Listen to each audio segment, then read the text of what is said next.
chosen one. Listen closely. You did not land here by chance. Heaven has ordered this moment so that your spirit can hear what your heart has been longing for. The right door will open, and you don't have to force it. You've been wondering if maybe you missed your season, if perhaps the silence you feel is proof that God has overlooked you. But hear me, the silence is not abandonment. The silence is where the architect of your destiny has been laying bricks you cannot see. Doors in life are not just made of wood and hinges. They are seasons. They are shifts.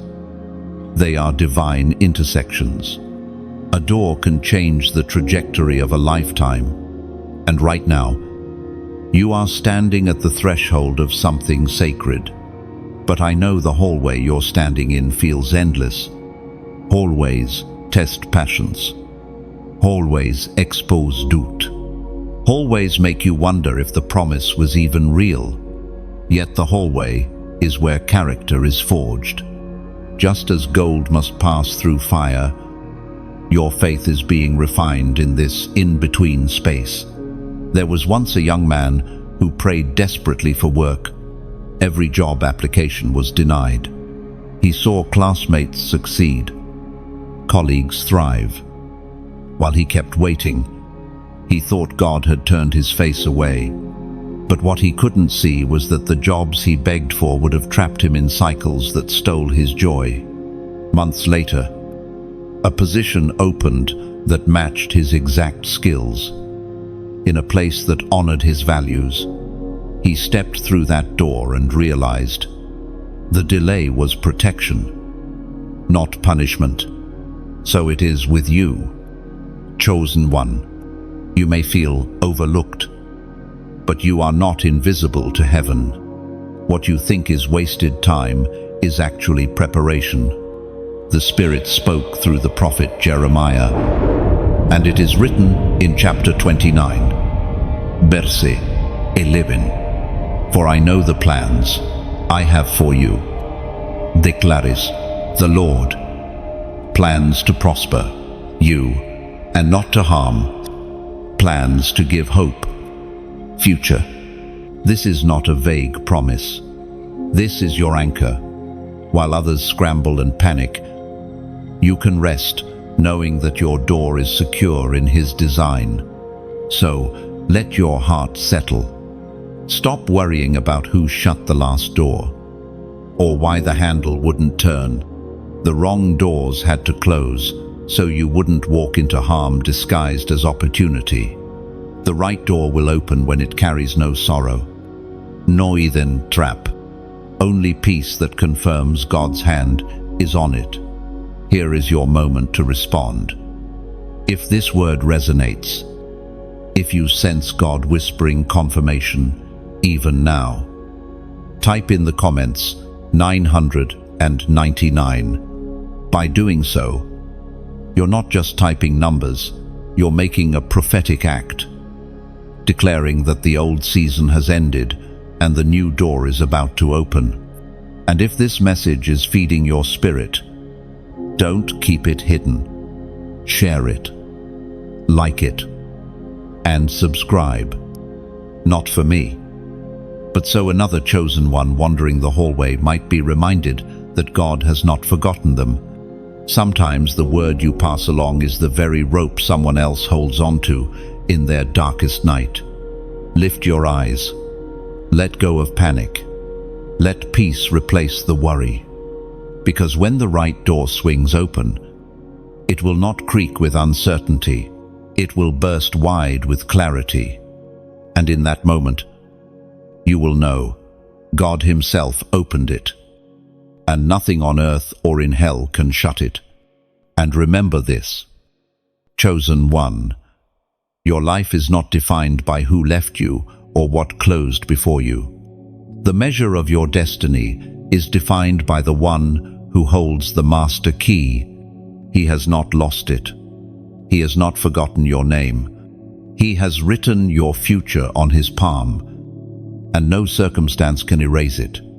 Think of a seed buried under the soil for weeks, There is no evidence of life, just silence and hidden pressure.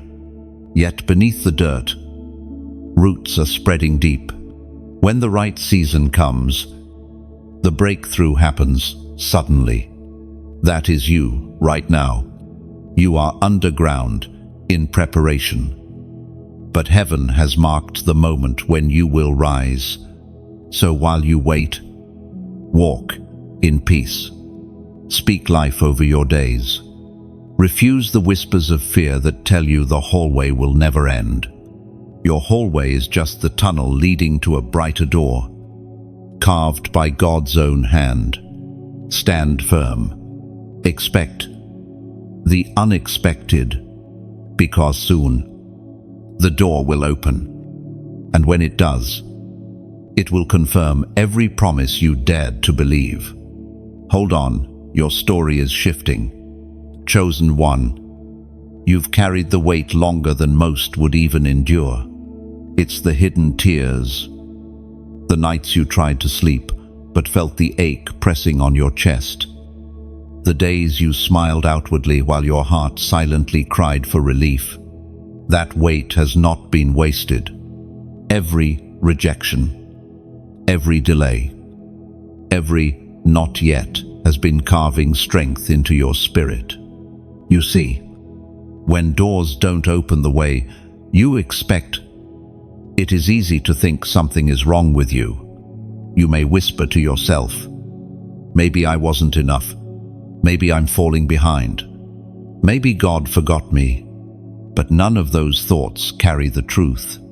The truth is, you are being refined. Like a blacksmith hammering iron, God has been shaping you into a vessel that will not shatter under the pressure of the blessing to come. Think of Joseph in Egypt. His life was filled with doors that seemed to slam in his face, betrayed by his brothers. Sold as a slave, falsely accused, thrown into prison. Each season looked like loss. Each season looked unfair. But what Joseph couldn't see at the time was how every disappointment was preparing him for the one great door that would open, standing before Pharaoh, positioned to save nations. This is the same rhythm you are walking in. The doors that have shut were never the end of your story. They were stepping stones, each one designed to stretch your endurance, to cleanse your motives, to deepen your faith. God has been whispering through the delays, I am strengthening your foundation, because what I am building in you cannot be rushed. And the truth is, you've carried more than most people will ever realize. The battles you fought privately would have broken others publicly. Yet, here you are, still breathing, still believing, maybe a little weary, but not destroyed. That resilience is the evidence of your calling. If you were ordinary, the weight would have crushed you. But because you are chosen, the weight has trained you. Imagine a tree planted in shallow soil. It may grow quickly, but the moment wind comes, it falls. Now picture a tree with roots pushed deep into the earth. Storms may beat against it, but it stands. God has been driving your roots deeper through every season of waiting. You may not have seen the growth above ground, but underneath, you have been fortified. The book of Romans speaks to this mystery in chapter 5, verse 3 to 4. We glory in sufferings, because we know suffering produces perseverance, character, and character, hope. So even when you feel the weight pressing on your shoulders, remember, it is producing something eternal inside you. Maybe you remember a time when a relationship closed on you, and you thought your heart would never recover. Or perhaps an opportunity was within reach, and at the last moment it slipped away. At the time, it felt cruel. But now, when you look back, You can see how God shielded you from harm that would have scarred your soul. Those experiences, painful as they were, are proof that God's hand has been guiding you. And yes, the waiting hurts. Carrying the weight hurts. But in carrying it, you are being made stronger, wiser, and more compassionate. Because one day, when you walk through the right door, you will meet others who are weary from carrying their own burdens. You will recognize the look in their eyes, because you've lived it yourself, and you will be able to encourage them, not from theory, but from lived experience. So hold on. The delays are not denials. The burdens are not punishments. They are the chisels of heaven carving out endurance, maturity, and faith in you. You are not falling behind. You are being prepared. And when the right door finally opens, you will walk through it, not with trembling, but with the strength of one who has already been tested and proven faithful. And here is the beauty of it. Chosen one, the very weight that seemed unbearable is becoming the testimony you will carry into your next season. What once looked like weakness will soon be revealed as strength. Picture a potter pressing clay on the wheel. The pressure looks harsh, but without it, the vessel will never take shape. That has been your journey, pressure, molding you into something useful, something sacred. Do not despise the season you are in. What feels heavy is only proof that God trusts you with more than you realize. He is shaping endurance within you. Hold on to hope, for when the door opens, the strength you gained in this season will be your crown. Chosen one. The wrong doors shutting in your face have not been signs of failure, but evidence of protection. You may have stood before opportunities that glittered with promise, only to watch them slip away at the last moment. It stung. It left you questioning your worth. But heaven's perspective is different. Not every open door is meant to be walked through. Some doors lead into traps disguised as blessings. And God loved you too much to let you walk blindly into them. Think of Samson. He was strong, anointed, and chosen. But he walked through doors that looked pleasing, yet ended in heartbreak and captivity. Had he listened sooner, his strength would not have been wasted on wrong paths. That is why God sometimes slams doors in your life before you can even take a step, because he refuses to let your destiny be sabotaged. I know it hurts when rejection feels personal. You pray, prepare, and position yourself, only to face a closed gate. But what you cannot see are the battles God has already fought on your behalf. He shuts doors not to wound you, but to shield you. A parent who yanks a child out of the street may look harsh in the moment, but their action is born from love. So it is with God's hand over your life. There was once a woman who dreamed of marrying a certain man. He looked ideal on paper, kind, successful, respected. She prayed for that door to open, but it never did. Later, she discovered the hidden darkness in his life. Darkness that would have crushed her spirit. In hindsight, the no became her greatest blessing. The shut door was a shield. The ancient words recorded in Proverbs, chapter 3, verses 5 and 6 remind us, "Trust in the Lord with all your heart, and lean not on your own understanding. In all your ways submit to him, and he will make your paths straight."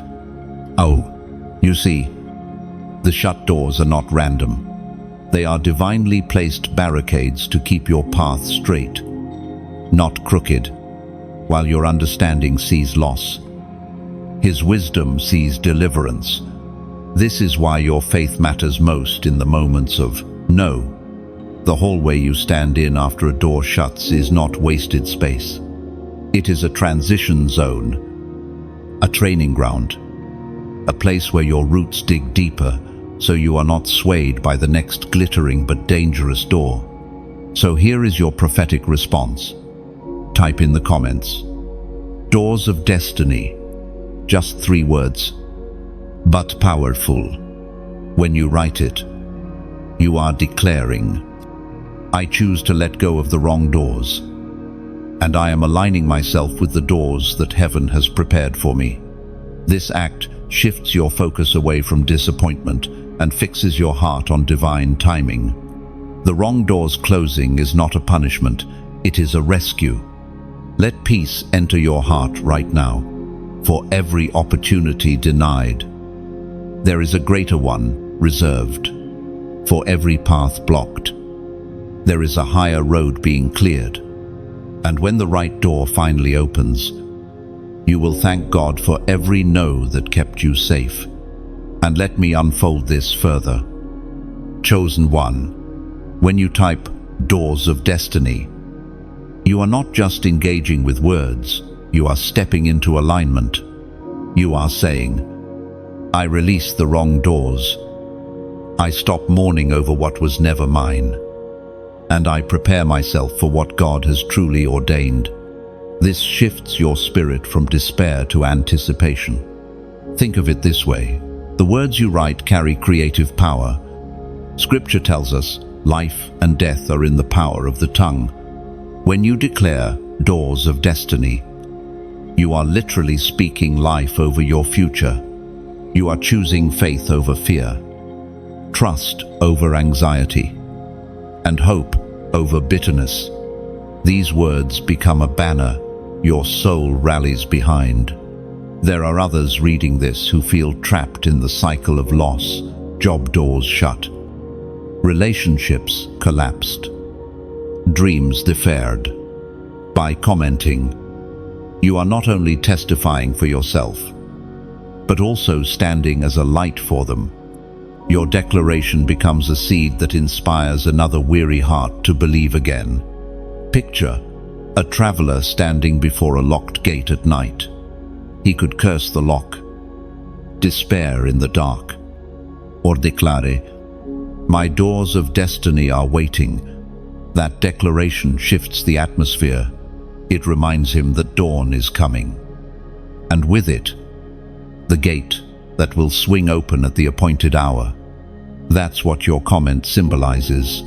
An inner shift from hopelessness to expectation. So do not underestimate it. When you write doors of destiny, heaven takes note.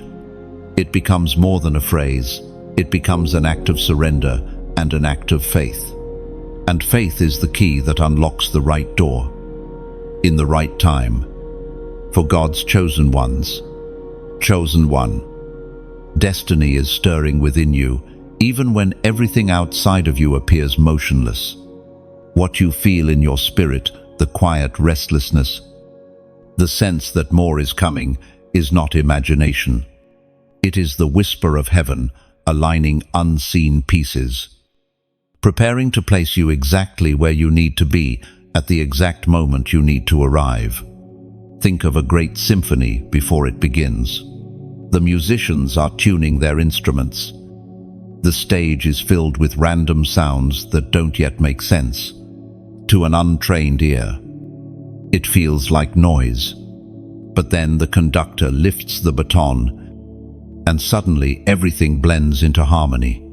That is what God is doing in your life. What looks like scattered fragments right now will soon merge into a divine melody, and you will understand why you had to wait. Destiny has never been about chance or luck. It is about orchestration. God has been weaving together your steps with the steps of others. A delayed decision here, a closed door there, an unexpected connection. All of these are threads being woven into a greater tapestry. You are not the only one involved. Entire networks of people, opportunities, and timing are being aligned for your breakthrough. Consider Ruth. Her destiny was not just about survival in Moab. She was divinely aligned to meet Boaz. And through that connection came a lineage that would lead to King David and eventually to Christ himself. None of that could have happened without exact timing, exact movement, and God's invisible hand placing her at the right field on the right day. What looked like ordinary gleaning turned out to be extraordinary destiny. The same is happening with you. The mundane tasks you complete, the small steps of obedience you take, even the jobs or places that feel beneath you are training grounds. At just the right moment, those simple actions will connect you with the right person, the right opportunity, or the right revelation that shifts everything. The writings in the book of Esther show us the same principle. Esther did not know when she was taken into the palace that she would one day risk her life to save a nation. She might have thought she was just another woman chosen for her beauty. Yet destiny stirred behind the veil. At the appointed time, Mordecai's words rang true. Who knows but that you have come to your royal position for such a time as this? That stirring is what you feel, even now, the knowing that your such a time is drawing near. And sometimes, destiny stirs not in the form of excitement, but in discomfort. You may feel uneasy in situations that used to satisfy you. You may sense that certain environments no longer fit. That discomfort is not to shame you, but to signal that you are outgrowing a season.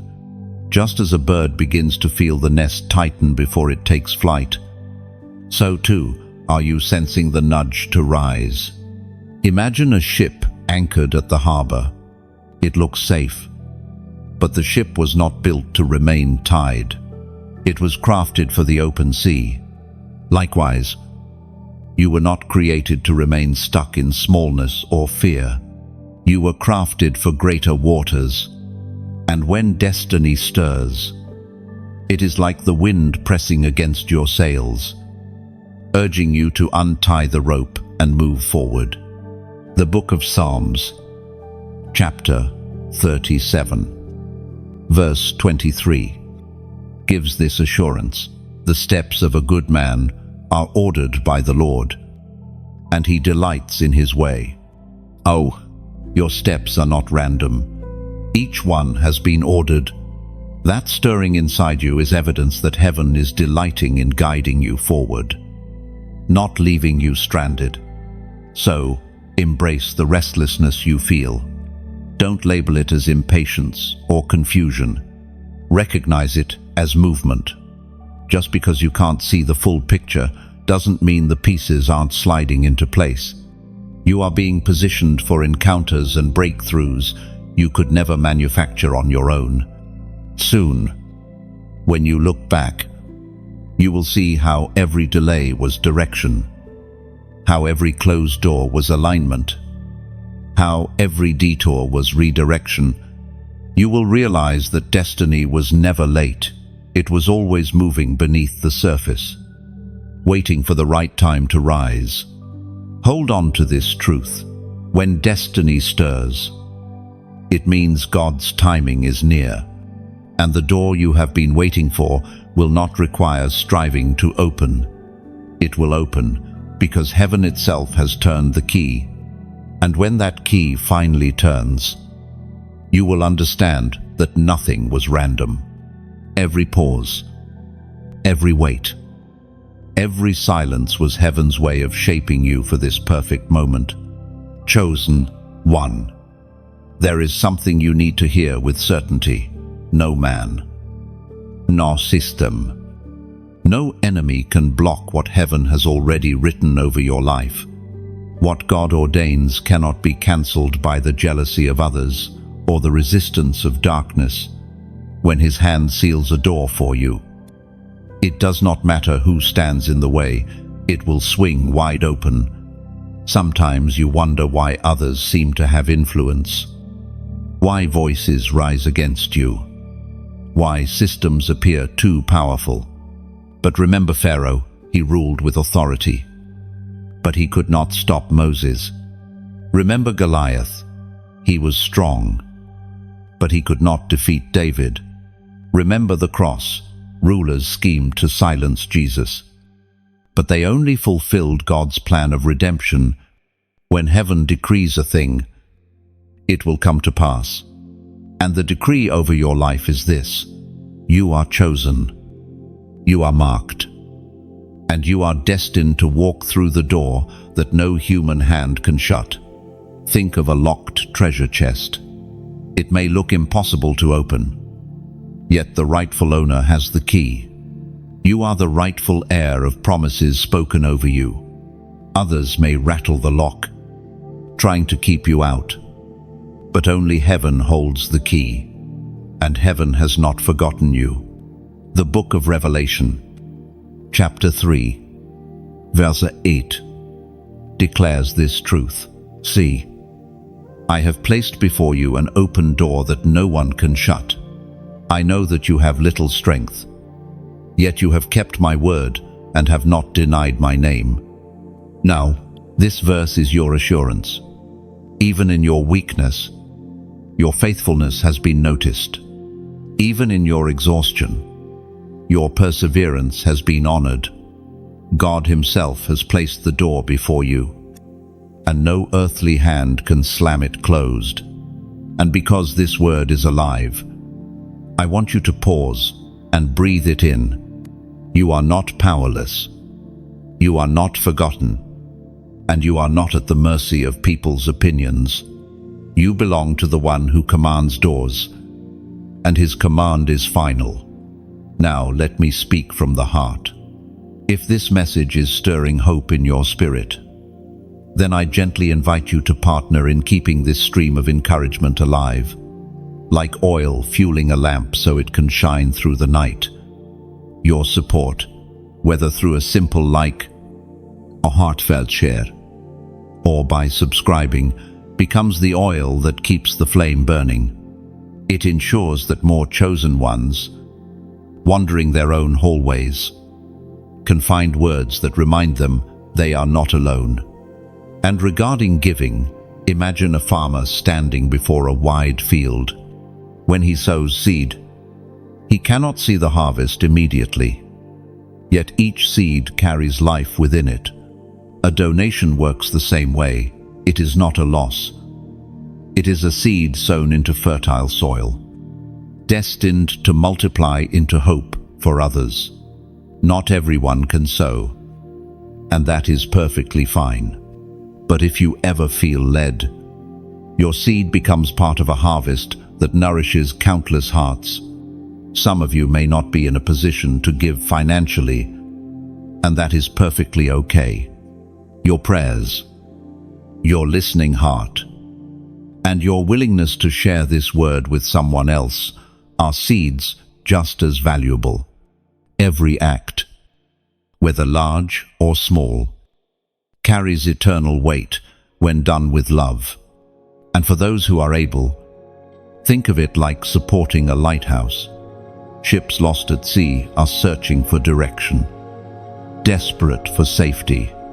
A lighthouse does not move toward them. It simply stands, shining. But the oil keeping the flame alive is supplied by those who believe in its purpose. That is what your donation does. It keeps the flame shining for another soul, adrift in the dark. So walk forward with courage. Rest in the assurance that heaven's hand holds the key, and let the peace of knowing that no man can block it guard your heart as you wait for the sound of the hinges swinging wide. And here is the mystery.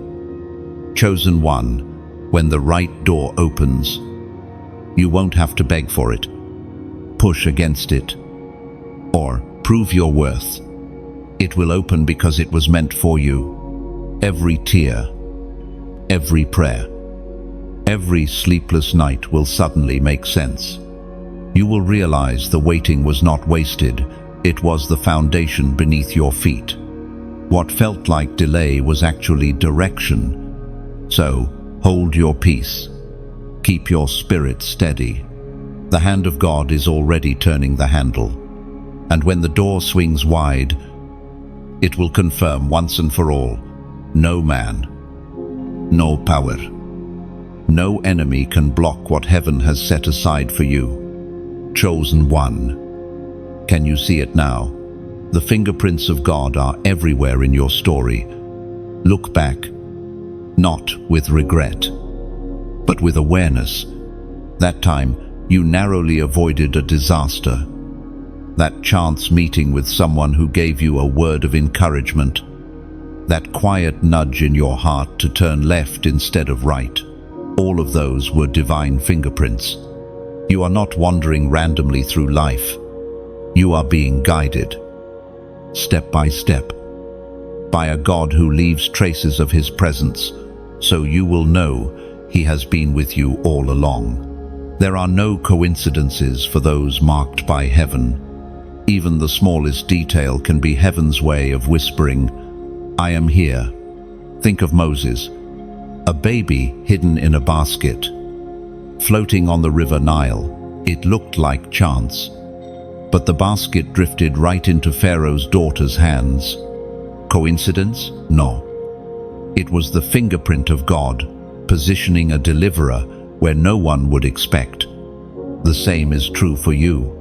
What others call luck, you must begin to call evidence. And the evidence is mounting in your life. Some doors closed. Yes, but those closed doors are fingerprints. That stirring in your spirit to move, or to wait, or to shift, is also a fingerprint.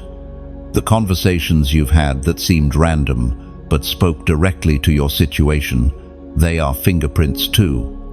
Heaven leaves these clues to remind you, the story of your life is not being written by chaos. I know sometimes you wish for a billboard in the sky that says, "This is the way." Instead, you often receive subtler signs, a passage of scripture that suddenly comes alive, a dream you can't shake, a word from a friend that feels like it was meant only for you. Do not dismiss these. They are like divine breadcrumbs leading you home. The writings in the book of Job, chapter 33, verses 14 to 15. Declare this mystery, for God does speak now one way, now another, though no one perceives it. In a dream, in a vision of the night, when deep sleep falls on people as they slumber in their beds. Now, God speaks in many ways, often softly, often unexpectedly. His fingerprints are all around, but it takes a surrendered heart to notice. Think of fingerprints on glass. To the casual eye, the surface looks clear, spotless, but when light hits it just right, the prints are revealed. So too, with God's hand, you may not notice it in the moment, but when His light shines, you suddenly see the traces of His care all along the way. Maybe you remember a time when you missed an appointment, frustrated that your day was delayed. Only later did you hear of an accident you might have been part of had you been on time. That was a fingerprint. Or perhaps you've been spared relationships that seemed promising but carried hidden pain. Another fingerprint. You see, God does not always explain Himself in words. Sometimes He leaves evidence for you to discover later. And here is what you must know. Every fingerprint is a sign that you are not abandoned. You are not unseen. You are not forgotten. Heaven's fingerprints are gentle but unmistakable. Once you look back with spiritual eyes, this is why your perspective matters. If you choose to see only coincidence, you will miss the beauty of the author writing your story. But if you choose to see God's fingerprints, your faith will rise.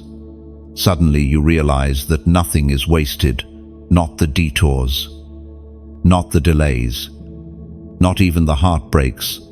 Each moment carries evidence of his hand. So here is your prophetic response. If this word is opening your eyes to see differently, write in the comments 999. Just 3 digits. But they carry weight. It is your way of saying, I see the fingerprints. I trust the design. I believe my steps are ordered. When you type it, you're declaring to yourself and to heaven that your eyes are open now. You will no longer call it coincidence. You will call it divine evidence. And let this declaration shift your perspective from frustration to gratitude. The moments that felt like interruptions were actually interventions. The times you were delayed were moments of protection. The unexpected turns were alignments. Every fingerprint confirms you are on a guided path, not a random one. Chosen one. Take courage in this truth. Your life is not slipping through your fingers. It rests securely in the fingerprints of God. And those prints are not faint. They are etched deeply on every page of your story, guiding you toward the right door at the right time. Chosen one. Waiting has never been easy.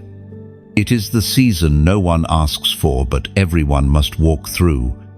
And you, more than most, have learned what it feels like to stand in the in-between, not where you once were, not yet where you long to be.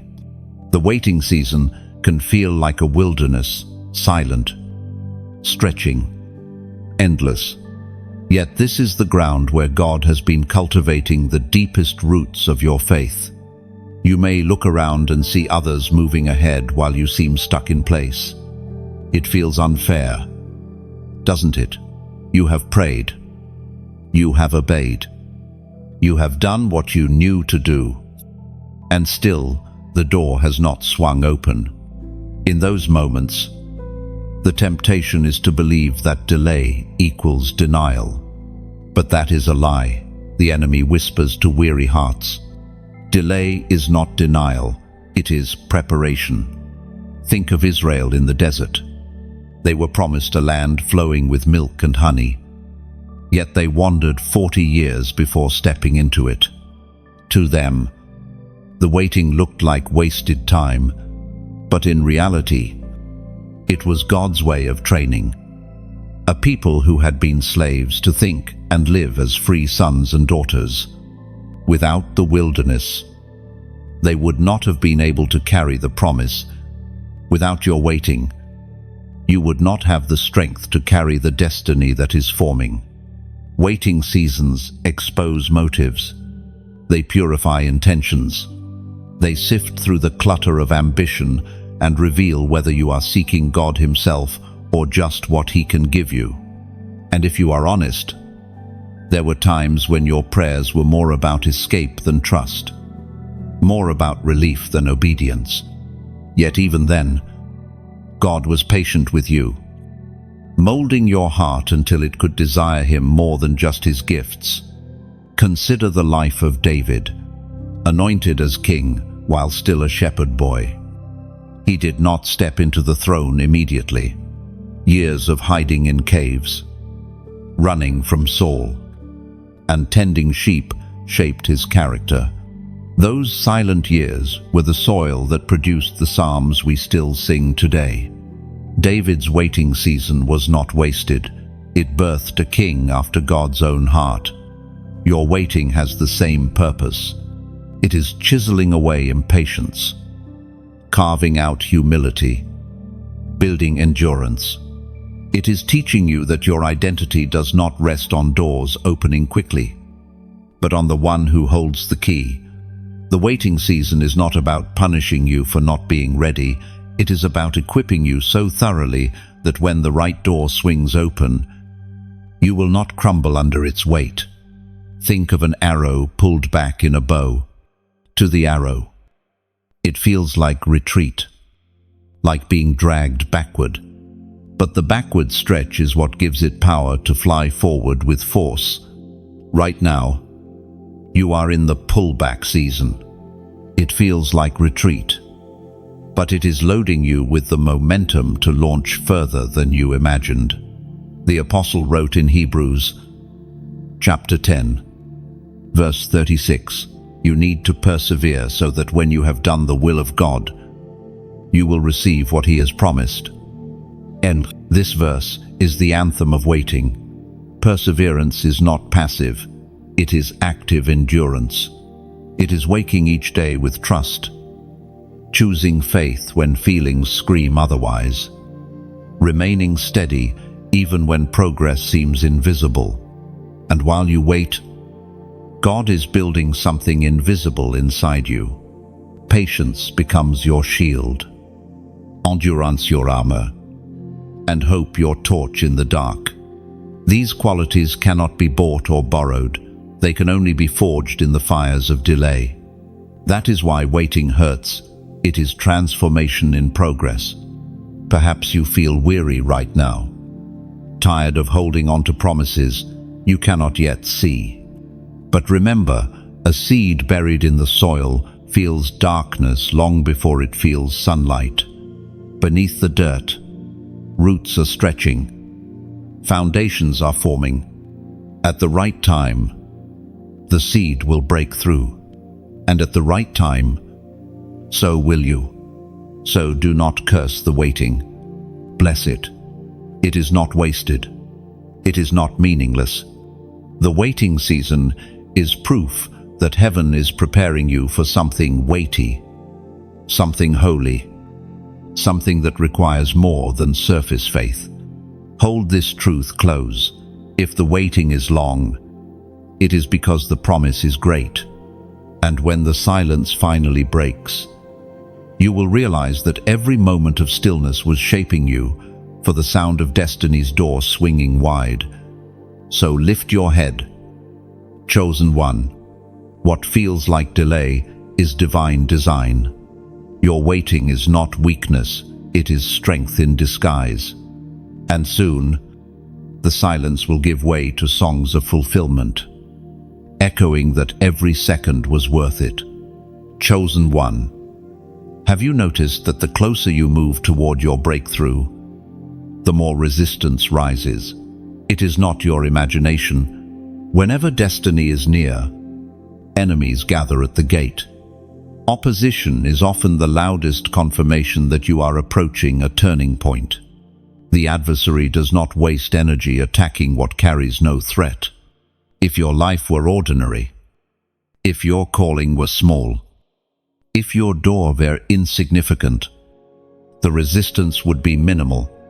But because you carry a light that terrifies darkness, because you are on the edge of stepping into a position that will influence others, opposition intensifies.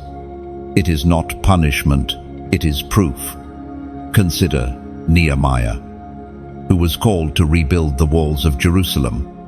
The moment he began the work, enemies rose against him, mocking, threatening, even plotting to kill him. Their fury was not because of Nehemiah himself, but because of what the walls represented: restoration, protection, and destiny fulfilled. Your enemies see the same thing. They know that if you walk through the right door, restoration and influence will flow through you. So they resist with all they can muster. Sometimes opposition looks like people misunderstanding you. You speak truth, and they twist your words. Sometimes it feels like betrayal. Those you trusted suddenly withdraw. Other times it comes as weariness in your own spirit. Thoughts that whisper, "Maybe I should give up." These are tactics of resistance, designed to drain your courage before the door opens. But here is the greater truth.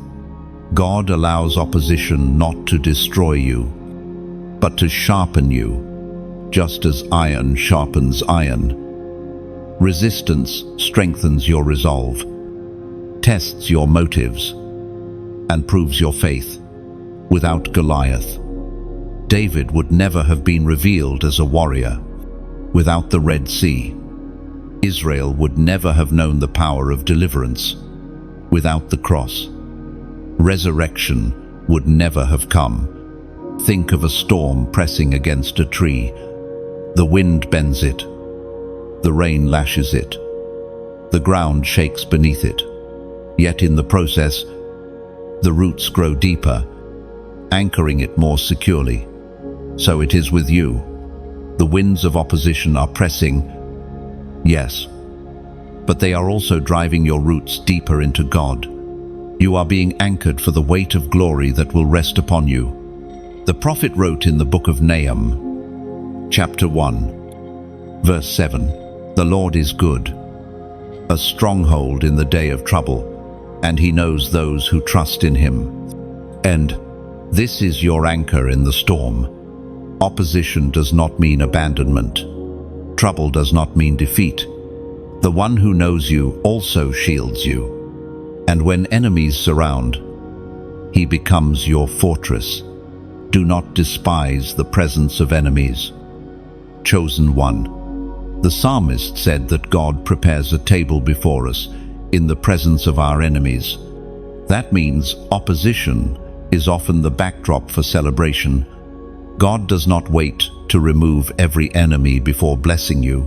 He blesses you right in front of them. The very ones who mocked will witness your elevation. The very voices that doubted will see you seated at the table of favor. And remember this, every enemy has an expiration date. Saul pursued David, but Saul's reign ended.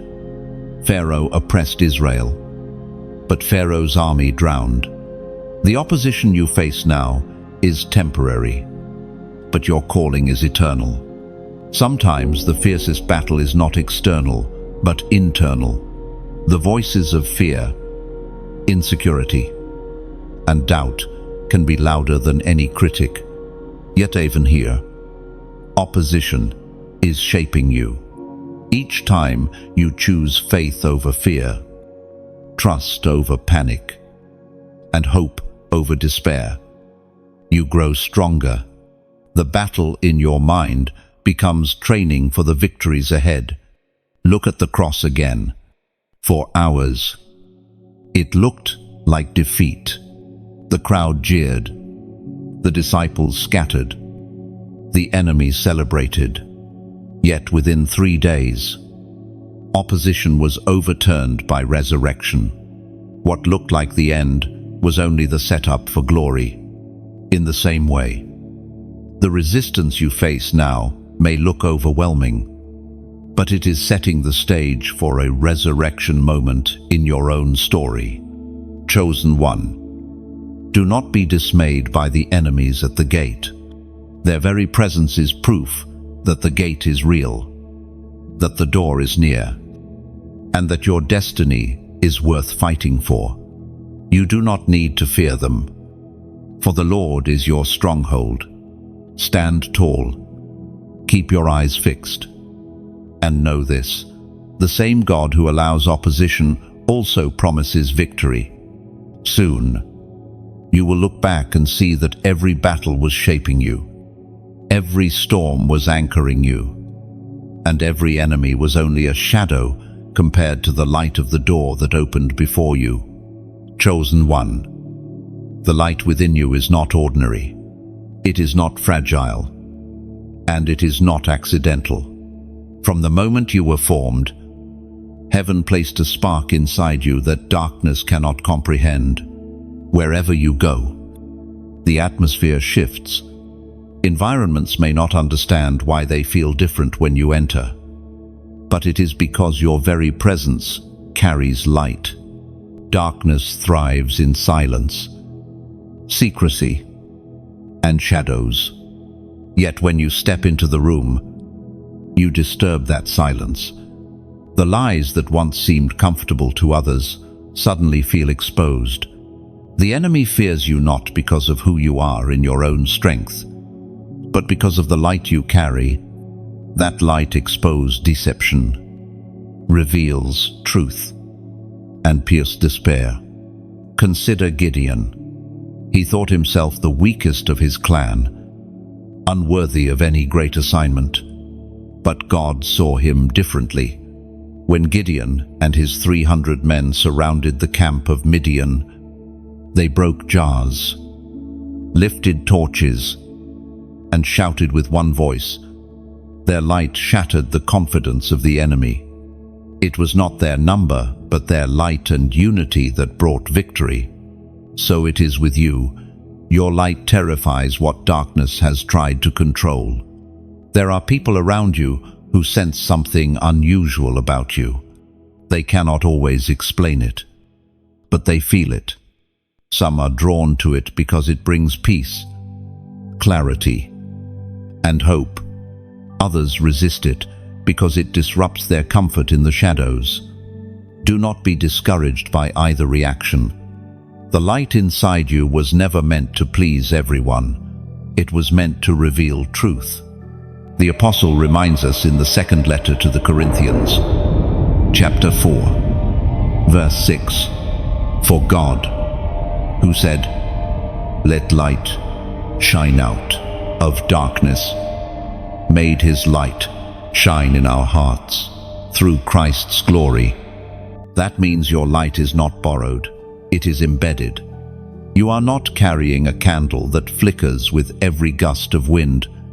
You are carrying a flame that was lit by God Himself, and it will not be extinguished. Yet with this light comes responsibility. You cannot hide it to make others comfortable. You cannot dim it to avoid confrontation. You cannot bury it because of fear. Light is made to shine. A lamp under a basket serves no one, but a lamp lifted high becomes a guide for many. There will be moments when your light feels heavy to carry, especially when others reject you for it. But even here, remember, rejection is not a sign of failure. It is confirmation that your light is doing what it was designed to do: disturb the darkness. So here is your prophetic act. Type in the comments, "Shine through me." Just 3 words, but powerful ones. When you write them, you are agreeing with heaven's purpose for your life. You are saying, "I will not dim my flame. I will not apologize for the light inside me. I choose to let it shine, no matter the resistance." Think of a lighthouse standing against a storm. The waves crash, the wind howls, but the light keeps shining. It does not argue with the storm, it simply shines, guiding lost ships to safety. That is what your life represents. Even when the storms rage, your light refuses to be silenced. And every time you choose to shine, another person, trapped in shadows, finds courage to step into freedom. Your light is contagious. It spreads hope. It awakens faith. And it silences lies. That is why the enemy fears you, because one light has the power to ignite many. Chosen one, do not underestimate the fire within you. It is divine. It is unstoppable. And it is exactly what this dark world needs. Shine boldly, for your light is proof that the darkness has already lost. And when you declared, "Shine through me," you were not just typing words, you were activating a covenant. Those 3 words carry the weight of surrender. They say, "God, I will be the vessel. Use me to scatter shadows, even when it costs me comfort." This is not weakness, this is the strength of true obedience. Because light does not exist for itself. A lamp does not shine to admire its own glow. It shines so others can see. In the same way, your life is not just about your journey, but about becoming a beacon for those who are still stumbling in the dark. Every time you let your light shine, someone else gains the courage to believe that freedom is possible. And here is the deeper truth. When you shine, heaven shines through you. It is not about striving, not about forcing, but about allowing the flame of God to radiate naturally. Darkness cannot argue with light. it must retreat. That is why your declaration matters. You are choosing to live boldly in the design heaven placed inside you. Chosen one. Prophetic doors are ahead of you. Not the kind you can force open with effort. Not the kind that human connections can hand you. But doors that appear suddenly unexpected, undeniable, and unstoppable. These are the doors only heaven can swing wide.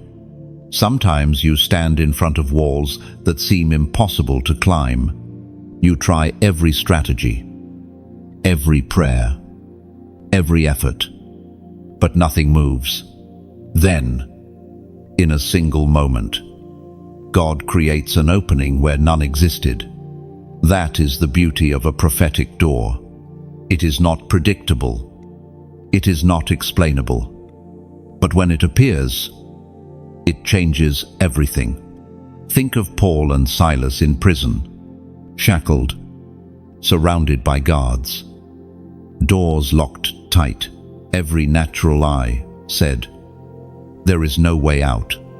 Yet in the midnight hour, as they prayed and sang hymns, an earthquake shook the foundations, and every door flew open. That was not coincidence. That was heaven's intervention. And when heaven intervenes for you, even the strongest locks will crumble. Prophetic doors also bypass natural order. You may not have the qualifications others demand. You may not have the support network people think you need. But when God says yes, the door opens anyway. Remember Esther, an orphaned exile who found herself queen of Persia. No resume could explain it. Only the unseen hand of God. The writings in the book of Isaiah, chapter 22, verse 22, capture this truth. I will place on his shoulder the key to the house of David. What he opens, none shut. What he shuts, none open. Chosen one. Prophetic doors are not only about opportunities, they are about destiny. They are about aligning you with your purpose in ways that ripple into eternity. One open door can impact generations. One divine encounter can transform entire communities. This is why heaven guards these doors so carefully. They are too weighty to be wasted. Now pause for a moment, because I want to speak with sincerity. If these words are stirring your faith, if you feel God confirming something in your spirit, then I humbly invite you to help keep this stream of encouragement alive. Think of it like a well in a desert. Every time you like or share, it's as if you are drawing water and offering it to another thirsty traveler. Someone wandering through dry land might stumble across your act and find refreshment for their weary soul. Your subscription is like planting a flag beside the well, ensuring that others can find it easily whenever they're searching for hope. And if you ever feel led to give, see it as sowing into soil that yields harvest far beyond your sight. A donation is not a transaction, it is a seed. Picture a single seed placed into the ground. It looks small, almost insignificant, but hidden beneath the soil, it begins to multiply. One seed can grow into a tree, and that tree can bear fruit to feed many. That is what your giving does. It multiplies hope, ensuring that voices of encouragement reach farther than they could alone. Or think of it like a fire in the wilderness. The flames do not burn for themselves, but to bring light and warmth for travelers who have lost their way. Your donation is like another log placed onto that fire so it keeps glowing through the long night, so that no wanderer freezes in the cold. And for others, your support may not be financial. Your prayers, your listening heart, and your willingness to share this word with someone else are streams feeding into the same river. Every drop, no matter how small, helps the river continue to flow. And I want you to hear this clearly. It is never about pressure. Just as a tree offers fruit freely, so too is this invitation. If you give, do it with joy. If you subscribe, do it because you want to remain close to this flow of living words. If you like or share, let it be because you hope someone else will be lifted as you were. Finally, picture a river stretching across the land. When it flows freely, the fields bloom, the soil softens, life returns. That is what your donation does. It keeps the river flowing so dry places can be watered, so barren hearts can blossom again. So, as you think on these prophetic doors ahead, remember, heaven will open them in its timing. And as you walk toward them, you also have the privilege of helping light the way for others. That is a choice of love, freely given, and deeply powerful. Chosen one, prophetic doors are closer than you think. Keep your heart ready, your spirit awake, and your faith steady. For when they open, you will step into something new. Chosen one, stepping into the unknown has always been part of the journey of faith. The right door, when it finally swings open, may not lead to the comfort you imagined, but to a path that requires courage. Courage to leave behind the familiar. Courage to embrace the unseen. Courage to trust that if God opened it, He will sustain you through it. Fear will try to grip you when you see the size of what lies ahead. Fear whispers, "You are not ready. You are not strong enough. You are not qualified." But fear is not the voice of truth. Scripture reminds us that God has not given us a spirit of fear, but of power, love, and a sound mind. The very fact that the door opened proves that heaven already counted you ready. Think of Joshua standing before the Jordan River. Behind him was the wilderness. Before him was the land of promise. But there was no bridge. No easy passage, only rushing waters. God's command was not to wait for the river to shrink, but to step forward in faith. When the priests carrying the ark placed their feet in the water, the river parted. The miracle did not happen before they moved. It happened as they moved. So, it will be for you. Courage is not waiting until all fear disappears. It is stepping even while fear still whispers. The unknown will always feel larger than life. But every giant you face is smaller than the God who stands beside you. Every obstacle is temporary, but His promises are eternal. Remember David running toward Goliath, not with armor, not with a sword, but with a sling and unshakable faith. What others called foolishness, God called courage. That same courage is stirring in you now. The book of Deuteronomy, chapter 31, verse 6, declares, "Be strong and courageous. Do not be afraid or terrified because of them. For the Lord your God goes with you. He will never leave you nor forsake you." And this is your anchor.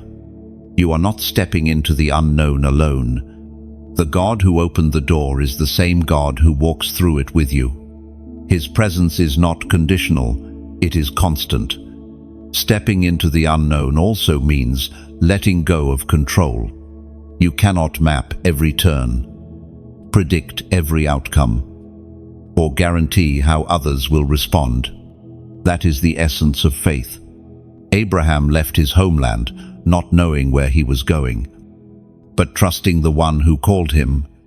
If he had waited until every answer was clear, he would have never moved. The same is true for you. If you wait for every guarantee, you will miss the miracle. Think of a sailor setting out from the shore. The horizon looks endless, the sea unpredictable. But the sailor does not launch because he has tamed the sea. He launches because he trusts the vessel and the compass. You are that sailor, and God is both your vessel and your compass. The waters may be uncharted, but you are guided. There will be moments when doubt creeps in, when you question whether you heard God correctly. In those moments, return to the fingerprints we spoke of earlier. Return to the whispers, the confirmations, the peace that led you here. Those are your markers, reminding you that you did not imagine this. Heaven aligned it. The unknown is not meant to paralyze you, but to stretch you. Faith grows strongest where sight ends. If you could see every detail, there would be no need for trust. But because you cannot, faith becomes your lifeline. And faith, once exercised, grows into boldness. Chosen one. The right door is never small. It does not lead you to shrink back, but to rise. You are stepping into a calling that will require your whole heart, your whole trust, and your whole courage. And in return, it will reveal a side of God's faithfulness you have never seen before. So, do not let fear convince you to stand still.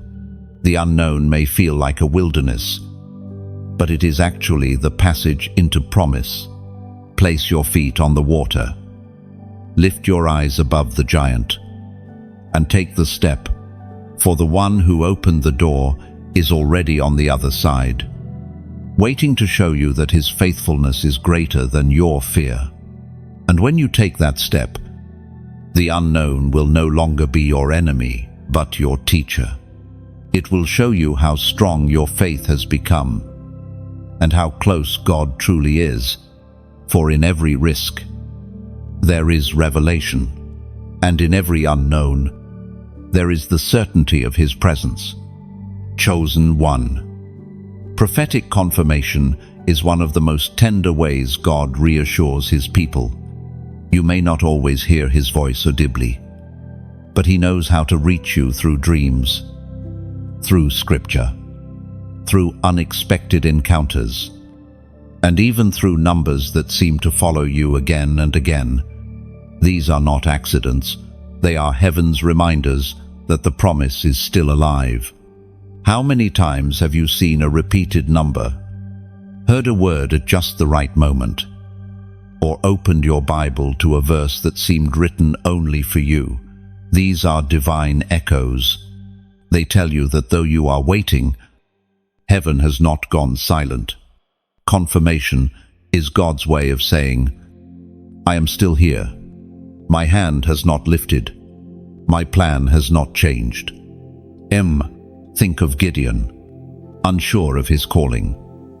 He asked God for signs with the fleece first, wet with dew while the ground stayed dry, then dry while the ground was wet. Some might call it doubt, but God knew it was desperation for confirmation. And God answered, not because Gideon was strong, but because God wanted him to be certain that victory was assured. In the same way, God gives you signs, not to create dependence, but to anchor your faith. Dreams. 2. Carry weight. Joseph was guided by dreams, dreams that seemed absurd at first, dreams that stirred jealousy in his brothers, dreams that were tested in prisons and pits. But those dreams were confirmations of a future God had already written. Even when the path seemed to contradict the vision, the dream remained alive. That is the mystery of confirmation. It may come in fragile forms, yet it holds eternal truth. The Apostle Paul, writing in Romans, chapter 15, verse 4, spoke words that echo into your life. For everything that was written in the past was written to teach us, so that through the endurance taught in the Scriptures and the encouragement they provide, we might have hope. Hope, chosen one, is what confirmation awakens. It does not erase the waiting, but it keeps your spirit alive during it. Have you noticed how certain words seem to repeat in your life? A song lyric that lingers in your heart, a phrase spoken by different people in different places, a sermon that seems tailored to your exact situation. These repetitions are not random. They are confirmations. They are threads woven by heaven, so you do not lose sight of the bigger picture. And yes, numbers carry meaning too. Throughout Scripture, numbers were never meaningless. 7 represented completion. 40 symbolized testing. 12 marked divine order. When a number keeps appearing in your life, ask yourself, is this heaven's way of confirming something to me? Often, it is. God uses the language of numbers to whisper, I am near, I am guiding, I am confirming.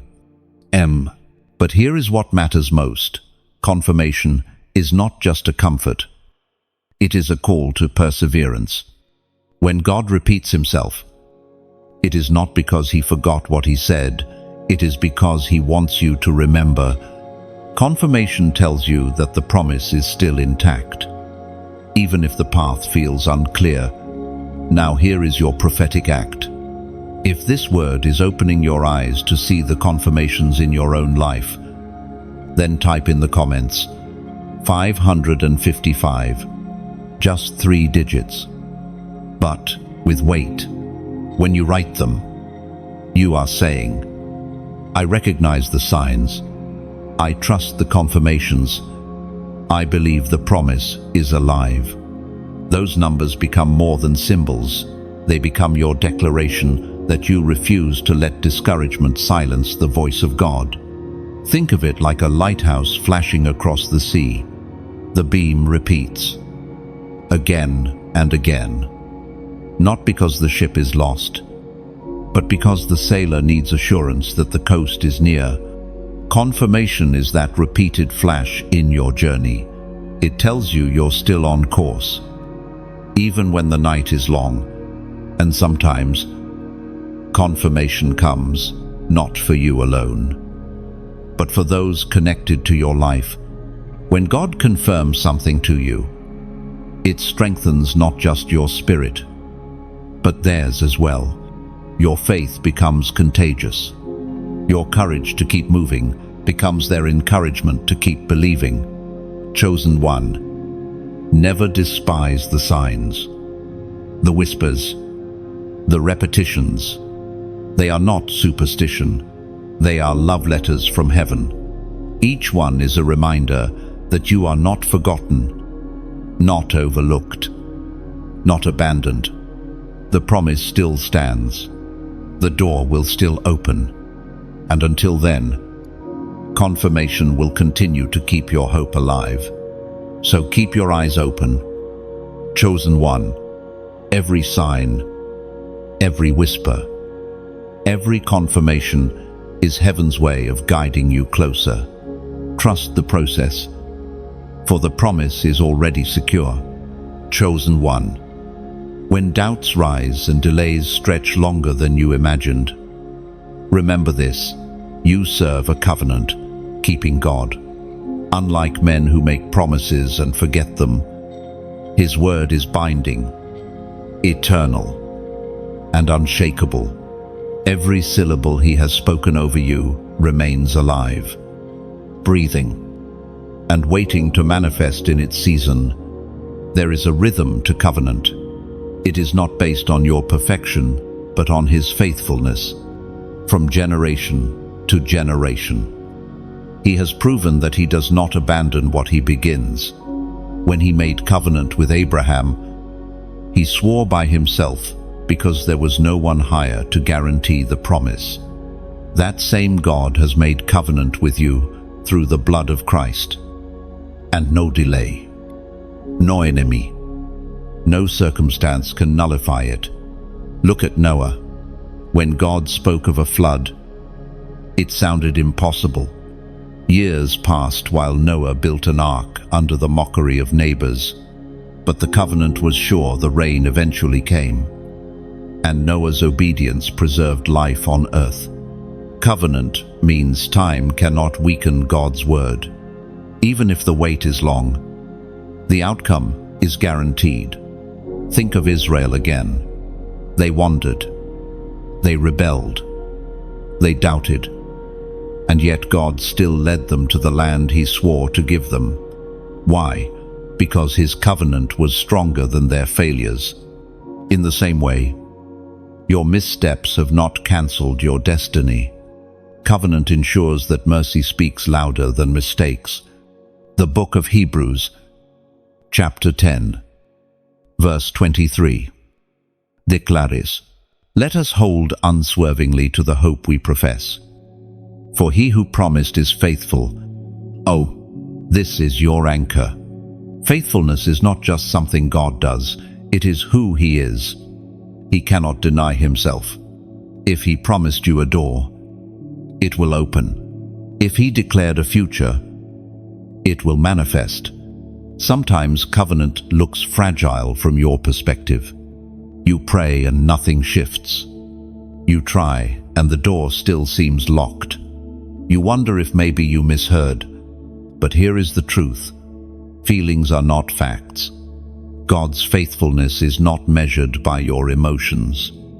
Covenant stands even when your heart trembles. Consider Hannah.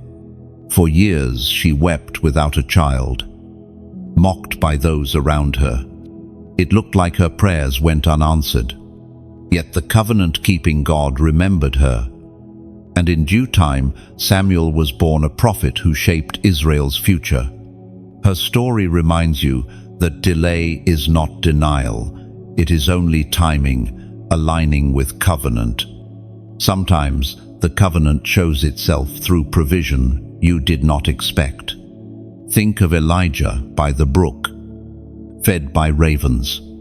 Think of the widow's jar of oil that never ran out. These were not coincidences, they were covenant provisions. God will not let His word fail, even if He has to command nature itself to sustain you. And yes, covenant is often tested. The enemy knows he cannot erase God's word, but he will try to exhaust your faith, so you lay it down. That is why the weight feels heavy. That is why resistance feels endless. But chosen one, you are stronger than you know, because covenant is not carried by your strength but by His. Picture a mountain carved by wind and rain. Seasons change, storm pass, yet the mountain remains. That is what God's promise is like, immovable, unshaken by weather. You are anchored to a word that will outlast every trial, even when your faith wavers. His covenant does not. Peter denied Jesus 3 times, yet the covenant of grace restored him. Thomas doubted the resurrection, yet the covenant of truth revealed Christ to him. Your weakness is not the end of the story. The covenant is still active, still binding, still alive. Chosen one, rest in this assurance. Your destiny is tied not to man's approval, not to circumstances, but to the unbreakable word of God. Doors may take time to open, but they will. Dreams may be tested, but they will not die. Covenant means you are tethered to a future secured by heaven's oath. So, lift your eyes. The covenant-keeping God who held Abraham, Noah, Moses, Hannah, David, and countless others is the same God holding you. And when the time is right, you will see with your own eyes that not one word He spoke has fallen to the ground. So let peace settle in your heart. You don't have to strive to keep the covenant alive. It is God's covenant, not yours. And He alone guarantees its fulfillment. Chosen one. Trust the one who never fails. Every promise is still breathing. Every word is still standing. And soon you will witness its beautiful unfolding. Chosen one. The journey you have walked has been heavy with rejection. People overlooked you, doubted you, and sometimes dismissed your value as though you had nothing to offer. Yet here you are, still standing, still breathing, still chosen. And soon, the very voices that once ignored you will see the undeniable evidence of God's hand lifting you into favor. Rejection has a way of piercing deeper than failure. Failure says, "You tried and it didn't work." Rejection says, "You are not enough." But that is the lie. Rejection does not define you. It refines you. Every dismissal has been training you to recognize the difference between man's approval and God's endorsement. When the right door opens, it will be obvious that it came not from man's vote, but from heaven's decree. Think of Joseph again. His brothers rejected him so fiercely, they sold him into slavery. Potiphar's wife accused him falsely. The prison warden forgot him. Yet when God's timing arrived, Joseph rose from prisoner to prime minister in a single day. Those who once cast him aside had to bow before the one they betrayed. This is the rhythm of divine reversal, from overlooked to favored, from forgotten to remembered, from rejected to elevated. David lived this too. When Samuel came to anoint a king, David wasn't even invited to the gathering. His own father overlooked him, assuming the shepherd boy had no chance. Yet God's eyes were on him in the field, and when the oil flowed, it did not touch the heads of his brothers, but poured upon David. Being overlooked by man positioned him for the spotlight of heaven.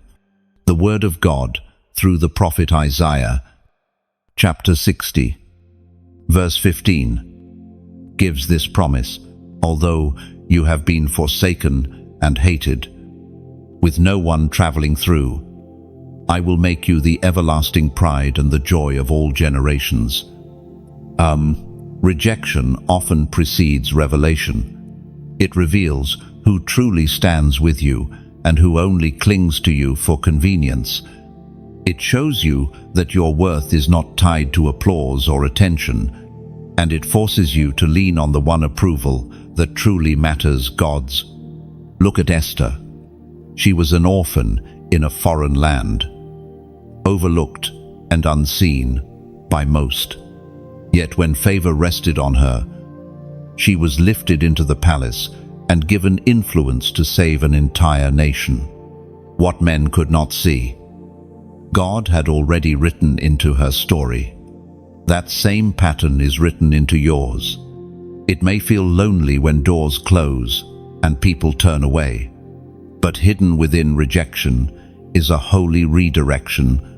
God removes you from tables that were never meant to feed you, so He can prepare the one that truly belongs to you. The psalmist said it clearly: God prepares a table before us in the presence of our enemies. Those who once dismissed you will witness your elevation, not out of vengeance, but out of God's design to reveal His glory through your life. Think also of the cornerstone imagery. Builders examined stones carefully, discarding those that seemed unfit. Yet the stone they rejected became the cornerstone, holding the entire structure together. This is you. What was overlooked by others will become essential in God's design. The rejection that once stung will turn into proof of your irreplaceable role. There is also a hidden kindness in rejection. Though painful, It spares you from aligning with places and people who could not handle your calling. Not every stage deserves your presence. Not every connection deserves your loyalty. By being shut out, you are preserved for something higher, something purer, something lasting. So when favor comes, and it will not be because you forced it. It will not be because you campaigned for it. It will be because God Himself lifted you. And when He does, the testimony will be clear. No man can boast. Only heaven. Chosen one. Never confuse being hidden with being forgotten. Diamonds spend years underground before they shine.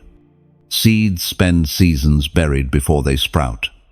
You, too, have been hidden. Not to erase you, but to protect you until the moment of unveiling. And when that unveiling comes, those who once passed you by will be astonished at the favor resting on your life.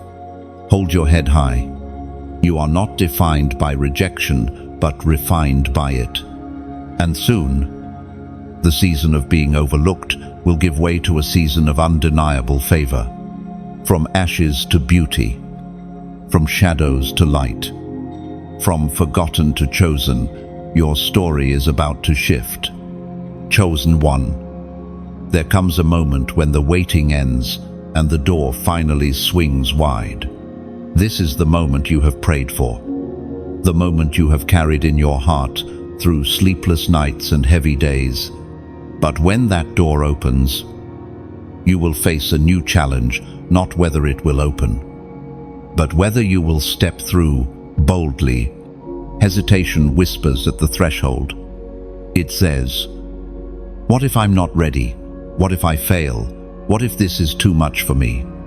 But the truth is, God would not open the door if you were not prepared. The courage required to step through is not about eliminating fear. It is about trusting the one who opened the door more than the voices that try to hold you back. Think of Peter stepping out of the boat. The storm was raging. The waves were high, and fear was thick in the air. Yet, at the sound of Jesus' voice, Peter placed his foot on the water. For a moment, he walked on what should have drowned him. That is what boldness looks like, choosing to trust the caller rather than the storm. The prophet Joshua heard a similar word: be strong and courageous. Courage does not erase risk, it redefines it. The risk becomes the stage where faith performs its greatest work. And the step you take through the open door will not only change your life, it will ignite courage in others who have been afraid to move. The book of Philippians, chapter 4, verse 13, gives us this declaration: I can do all things through Christ who gives me strength. This is not just a verse to memorize, it is a banner to carry across the threshold. It means the step is possible, not because of your own ability, but because His strength flows through you. And now, I want to speak with tender honesty. If this word is stirring courage inside you, if you sense God pushing you toward that door, then I invite you to join hands with this journey, not out of pressure, but as a free act of love. Imagine a campfire in the wilderness. One flame alone can fade quickly, but when others add wood, the fire grows, pushing back the cold night. Every like, every share, every comment, every subscription, they are logs placed on this fire. Together, we keep the flame burning, so more travelers in the dark can gather around its warmth. And if you ever feel led to go further, consider what a donation represents. It is not currency, it is a seed of flame. Picture a lantern passed from hand to hand. Each person who adds oil ensures it stays lit for the next soul walking through the night. That is what your giving does. It ensures that encouragement, hope, and light never go out for the next chosen one searching for direction. Or think of a garden. Every act of support is like planting a flower. One blooms with a like, another with a share, another with a simple comment, and still another with a donation that waters the soil. Over time, what began as a single seed becomes a radiant garden of hope, where weary hearts can walk and find beauty again. But understand this, it is never demanded. The fire will burn, whether big or small. Your support, whether through prayer or heartfelt share, or even a silent nod of agreement, carries its own beauty. Each act is voluntary, born out of love, like a flower that blooms without being forced. Think also of a river. A single drop of rain may seem small, but when joined with countless others, it becomes a stream, then a river, then an ocean that cannot be stopped. Your comment, even if it is just one word, a simple yes, Lord, is like that drop. It joins a flow that strengthens the current, helping guide others who are thirsty for the same hope. And the beauty of it is this: every act, every gesture, every seed given freely becomes part of a story larger than yourself. You are not just supporting words, you are fueling a movement of courage for countless souls. So, step boldly. Do not linger at the threshold any longer. The door before you was carved by the hand of God, sealed with His promise, and opened in His timing. And as you walk through, remember, you are not walking alone. Others will follow, inspired by your courage, and the fire we tend together will light their way. Chosen one, the time to hesitate has passed. The door is open. Step forward in faith, in courage, in strength, knowing that what lies ahead is not just opportunity, it is destiny. Chosen one, when the door opens and you step through, what waits on the other side is not simply comfort, but calling. Many imagine that breakthrough is the end of the struggle, the finish line of the race. But in truth, it is the beginning of an assignment far greater than yourself. You were not chosen to sit in ease, you were chosen to carry weight, to shine as a light, and to stand as a vessel of God's purpose in a generation desperate for truth. The call will stretch you. It will draw out parts of you that you never knew were there. It will demand courage in places where you once felt timid, and compassion in places where you once felt hardened. But every season of waiting, every closed door, every rejection has prepared you for this moment. The training has not been wasted. It has been sharpening you for the mantle that now rests upon your shoulders. Think of Moses. For 40 years, he lived hidden in the desert, tending sheep, a life far removed from the palace he once knew. Yet when the burning bush appeared, everything shifted. What seemed like obscurity was actually preparation for leading a nation. The calling waiting behind your door is the same. It may look impossible, but it is perfectly matched to the preparation you have endured. The book of Ephesians, chapter 2, verse 10, speaks to this truth. For we are God's handiwork, created in Christ Jesus to do good works, which God prepared in advance for us to do.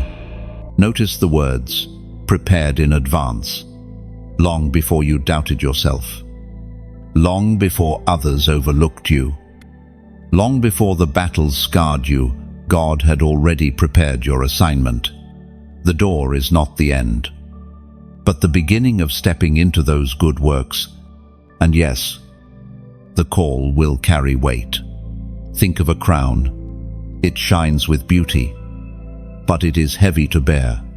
Crowns are not meant for display alone. They represent responsibility.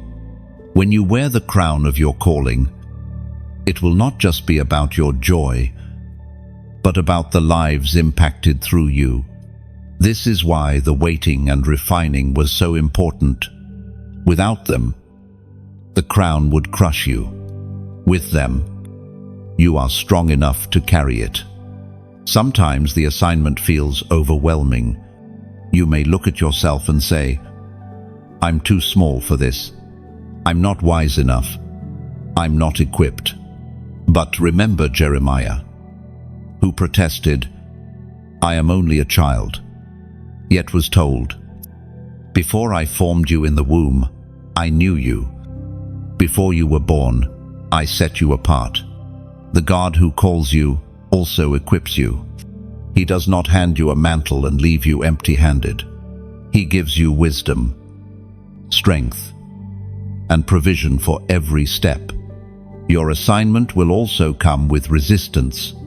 Not everyone will celebrate your elevation. Some will misunderstand it. Others may oppose it, and still others may envy it. But do not be shaken.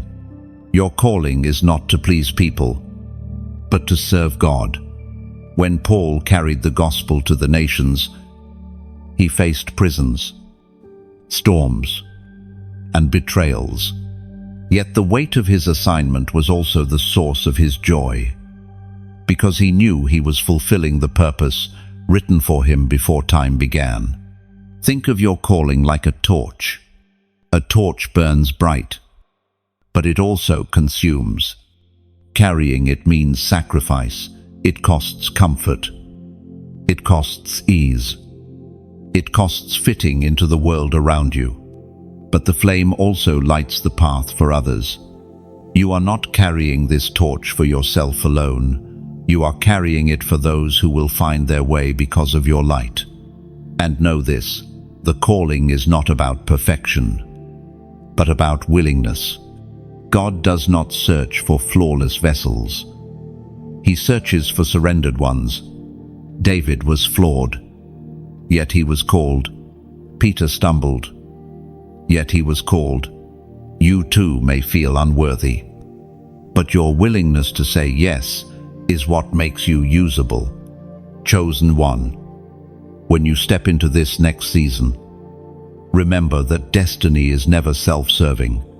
It is always bigger than you. The door opened not just to bless you, but to position you as a blessing. The assignment ahead may stretch you, but it will also fulfill you in ways comfort never could.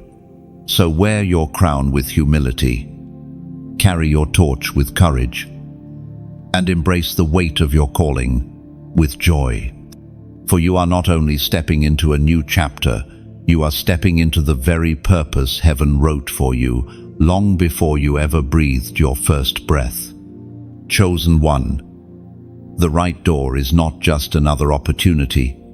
It is destiny itself opening before you. You have walked through silence, endured rejection, pressed through waiting, and faced opposition. Yet every moment has been leading here to the place prepared for you alone. This door is not like the others. It carries your name etched by the hand of God. When you step through, you will feel the weight of everything that tried to stop you fall away. The chains of doubt, the voices of fear, the sting of rejection, they cannot cross the threshold with you. This door is holy ground.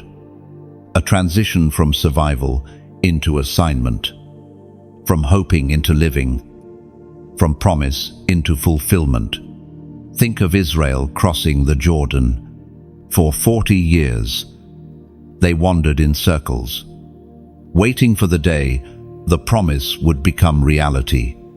And at last, they placed their feet on the other side. The wilderness did not follow them into Canaan. In the same way, The wilderness you endured is behind you. The land ahead may carry battles, but it also flows with promise. The book of Joshua, chapter 21, verse 45. Declares, "Not one of all the Lord's good promises to Israel failed. Every one was fulfilled."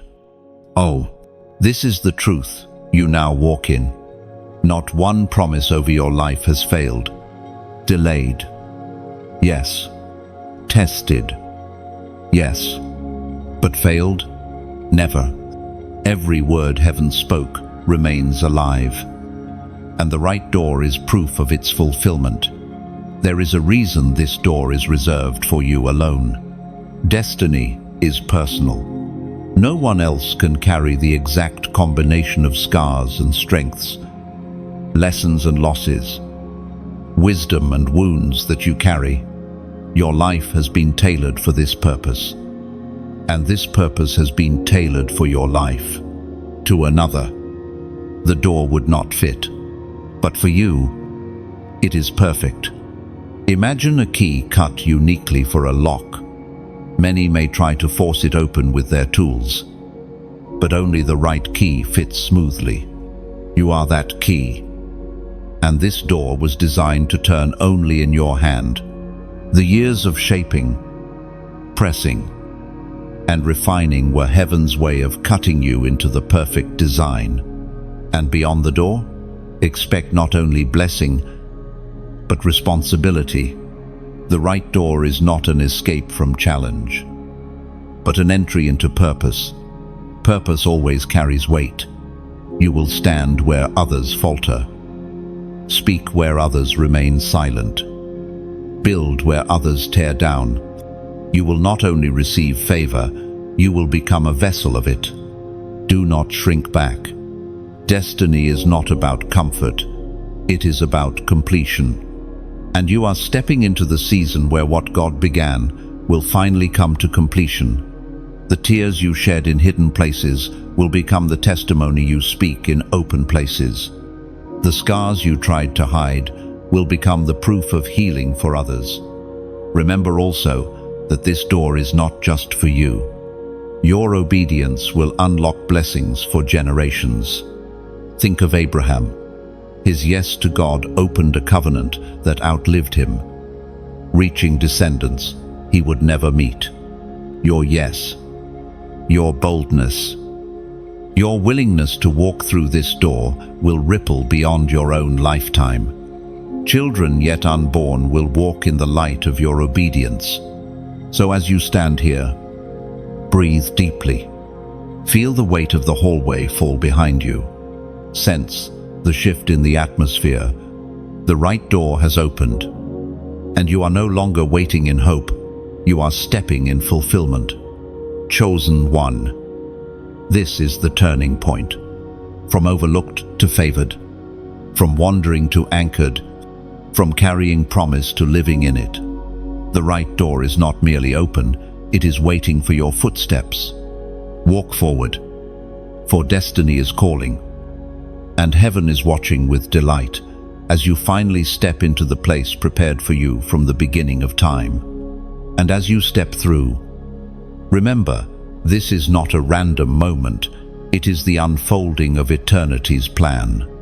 Every trial, every pause, every silent season has been guiding you here. Nothing was wasted, and nothing was in vain. You may feel the trembling of your heart as you cross the threshold, but let that trembling remind you that you are alive with purpose. The fear you sense is only the shadow of the greatness waiting for you. Beyond the door is not just blessing, but transformation for you and for everyone connected to your life. Chosen one. Let your steps be steady and your eyes lifted. The right door has opened because heaven itself decreed it. And as you walk through, the earth will witness what heaven already knew. You were chosen for this, prepared for this, and destined to flourish in this moment.